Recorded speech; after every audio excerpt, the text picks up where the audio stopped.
చూడు వీడేమంటాడు, మన సమ్మక్క సారలమ్మ శూద్రులు దేవతలే కాదంట. చూడు ఏమంటుండవాడు. అసలు సారక్క సమ్మక్క ఎవరు? పోనీ అదే దేవతల ఇక్కడ బ్రహ్మలోకంలో దిగొచ్చిన వాళ్ళ? ఏమిటి చరిత్ర? అదేదో ఒక అడవి దేవత, ఏదో ఒక గ్రామ దేవత. సరే చేసుకొని అక్కడ ఉండేవాళ్ళు, చదువుకున్న వాళ్ళు, పెద్ద పెద్ద వ్యాపారస్తులు. ఆ పేరు బ్యాంకులు పెట్టేశారండి. తర్వాత ఇప్పుడు that became a business now. ఓ ఆంధ్ర చిన్నజీయ స్వామి, తెలంగాణ వీడేం చేస్తున్నాడు? వాళ్ళు కోయలు, కరెక్ట్, కోయ జాతి బిడ్డలు. ఓకే, ఆ ప్రతాపరుద్రుడికి వ్యతిరేకంగా పోరాటం చేసి కోయ జాతి బిడ్డలను రక్షించుకునే ప్రయత్నం చేశారు. కాబట్టి వాళ్ళు కోయ జాతి వాళ్ళు మొక్కుంటారు సమ్మక్క సారలమ్మ అని. అది నచ్చిన వాళ్ళు పెట్టుకో. అట్లా ఎల్లమ్మ, పోషమ్మ, మైసమ్మ, పోలేరమ్మ, ఇంకా అనేక గ్రామ దేవతలు, ఇట్లా శూద్ర బిడ్డలు, బతుకమ్మ, ఇంకో అమ్మ, గౌరమ్మ, ఇంకో అమ్మ, ఇట్లా వచ్చినాయి. ఓకే, అంటే ఇక్కడ ఉన్న మూలవాసుల ఆడబిడ్డలు ఎవరైతే ఆ కష్టానికి వ్యతిరేకంగా, ఆ అప్రెసర్కి వ్యతిరేకంగా పోరాటం చేస్తే అక్కడ ఉన్నటువంటి ప్రజలు మొక్కుంటున్నారు. ఓకే, ఎవరు వాళ్ళంటే బీసీ, ఎస్సీ, ఎస్టీలు లేదా శూద్రులు. Okay, simple. రెడ్డి, కమ్మ, కాపు కూడా శూద్రులే విడిపెట్టిన వర్ణ వ్యవస్థలో. వాళ్ళు కూడా వ్యవసాయం చేసుకునే కూలీలు. తర్వాత వాళ్ళు దేడుచారు చేసేసి భూములు గుంజుకున్నారు, అది వేరే ముచ్చట. కానీ బట్ వీడు పెట్టిన వర్ణ వ్యవస్థలో వాళ్ళు కూడా శూద్రులే. అంటే ఈ గ్రామ దేవతలు వీళ్ళందరూ శూద్రులు. అందుకే బాపనోడు ఈ ఎల్లమ్మని, పోషమ్మని పూజ చేయడు, బోనాల పండుగ చేసుకోడాడు. అర్థమైందా? ఆర్య బనియాలు చేసుకోరు, ఆర్య బ్రాహ్మణులు చేసుకోరు, మిగతా వాళ్ళందరూ చేసుకుంటారు. నేను అబద్ధం చెప్తలే, మీరు కొంచెం సెల్ఫ్గా ఆలోచించండి.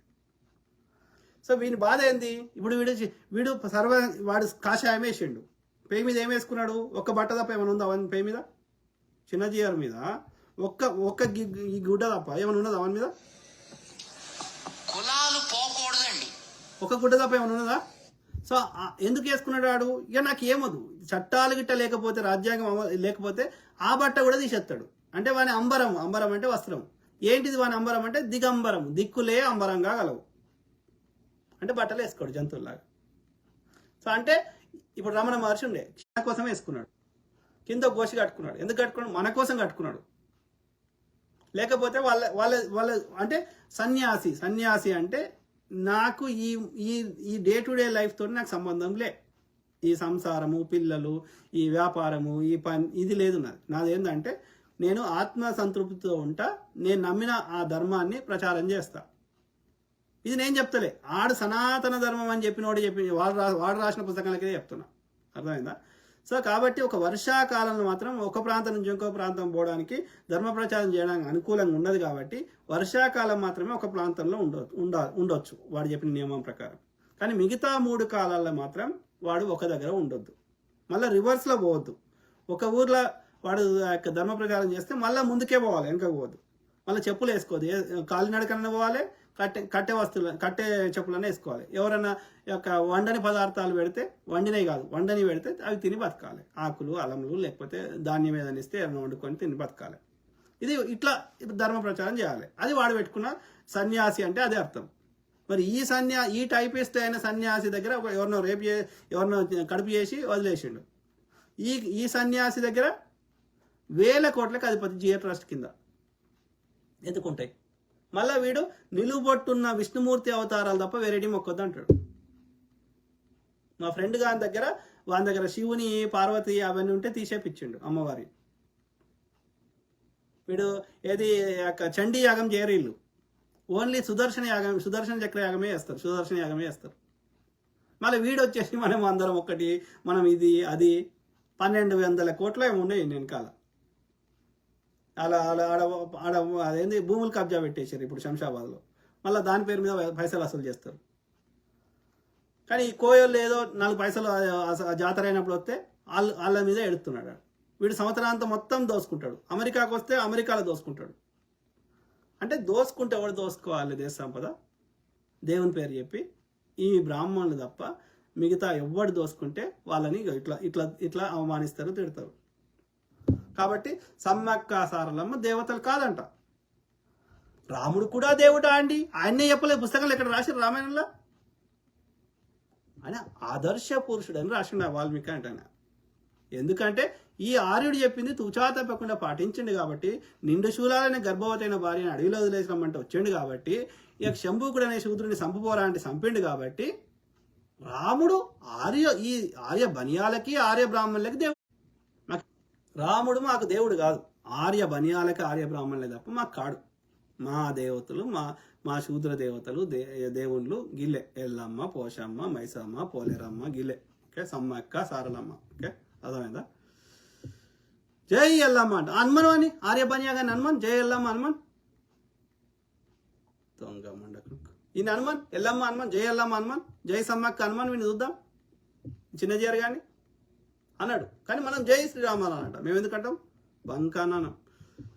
అర్థమైందా మిత్రులారా? చూడు ఈమె చూడు, ఇది ఎవడు పెట్టిండి ఈ వ్యవస్థ? మీరే చెప్పండి. మేం జంతువులం కాదు, మనుషులం. మీలాగా మేం కూడా మనుషులుగానే పుట్టాం. మీ పిల్లలు చదువులు చదివి జీవితంలో ఎదుగుతున్నారు. మరి మా పిల్లలు ఇంకా ఎన్నాళ్ళు ఈ వెనుకబడతనంలో మగ్గాలి? 15 రోజులు. బంగీకులం అంటే ఈ వెనకట ఏంటంటే ఈ డ్రైనేజ్ సిస్టమ్ లేనప్పుడు వీడు దొడ్డికి పోతే వాడు అలా దిగి, ఇప్పటికీ చేస్తారని కూడా కొన్ని చోట్ల అలా దిగి అవి ఎత్తుతారు అన్నట్టు. ఎందుకు ఎత్తాలరా నీ దొడ్డికాడు? ఎందుకంటే వాడు ముడ్డిలోకి వెళ్ళి పుట్టిండంట బ్రహ్మకు. ఏడున్నారా బ్రహ్మ? అమ్మ కడుపులోకి వెళ్తే అందరం పుట్టేది. ఏడ చూపెట్టు, ఏ బ్రహ్మ కడుపులోకి వెళ్ళి ఏ ముక్కులోకి వెళ్ళి ఓడొచ్చిండో చూపెట్టు. అందరం అమ్మ కడుపులోకి వెళ్ళి వచ్చినాం కదా, మరి బ్రహ్మ ఏడున్నారా? బ్రహ్మలోకం అంటే ఏడున్నదిరా? కైలాసం భూమి మీద ఉంటే బ్రహ్మ ఏడుంటారా? బ్రహ్మ కూడా భూమి మీద ఉంటాడు. చూపెట్టు. మరి పంపిద్దాం, రాకెట్ పంపిద్దాం, చూపెట్టు. స్పేస్ క్రాఫ్ట్ పంపిద్దాం, చూపెట్టు ఏడున్నాడు. టెలిస్కోప్లో చూపెట్టు. అనేగా ఉత్తరాఖండ్లో దేవభూమి అంటారు అందరూ. వీడు ఆర్యుడు మనిషికో ఇల్లు కట్టుకున్నారు. ఒకంది బ్రహ్మలోకం అన్నాడు, ఒకడు నరకం అన్నాడు, ఒకడు స్వర్గం అన్నాడు, ఒకడు విష్ణుమూర్తి వైకుంఠం అన్నాడు. వాడు అన్ని చలి ప్రాంతంలో కట్టుకున్నారు వాళ్ళు. ఆ పరిచయం నుంచి కింద దాకా కింద మొత్తం అడిగి ఉండే జనాలు ఎక్కువ లేకుండే కాబట్టి దండకారం అన్నారు వాళ్ళు. బడికి వెళ్ళటం లేదు, ఇంట్లోనే ఉంటున్నారు.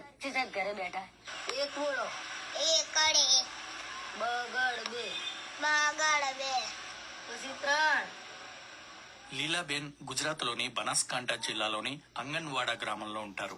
ఆమెది వాల్మీకి కులం. స్థానిక ప్రభుత్వ పాఠశాలలో తమ పిల్లలపై వివక్ష చూపుతున్నారని ఆమె అంటున్నారు. మీరు భంగి వాళ్ళు, పెద్ద కులస్తులతో కూర్చోడానికి వీల్లేదు. పెద్ద కులం పిల్లలు తాగే నీళ్లు కూడా మీరు తాగకూడదు. ఇప్పుడు చెప్తున్నాడు ఇట్లా.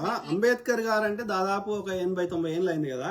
నేను అప్పటి ముచ్చట చెప్తలే, ఒక 100 ఏళ్ల కింద ముచ్చట చెప్తలే. పూలే గారిది ఒక 150-200 ఏళ్ల కింద ముచ్చట చెప్తలే. నేటికి నార్త్ ఇండియాలో ఇంకా వరస్తుంది. ఇక్కడ సౌత్ ఇండియాలో ఎందుకు లేదంటే మనం గట్టి గుట్లాడుతున్నాం కాబట్టి కొంచెం తగ్గింది. అర్థమైందా?